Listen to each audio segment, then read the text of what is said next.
Келесі сұрақ Анна ханым. Ақша жетіспеушіліктен шаршадым. Неге мен өзім қалаған сумманы таба алмаймын дейді.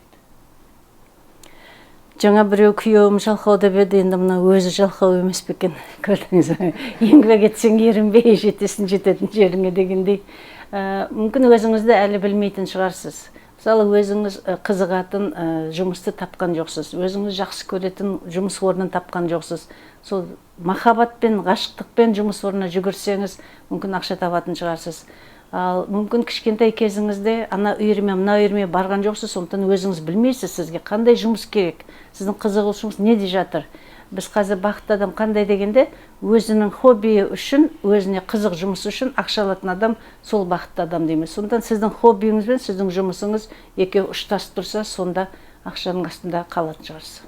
Құрметтім, егер де сен де осындай сұрақтар жаныңды жегідей жеп мазалап жүрген болса, 30 жылдық тәжірибесі бар, дипломы бар психолог маман Анна ханымның Ыстықкөлде өткелі жатқан тренингіне қатысуға шақырамыз.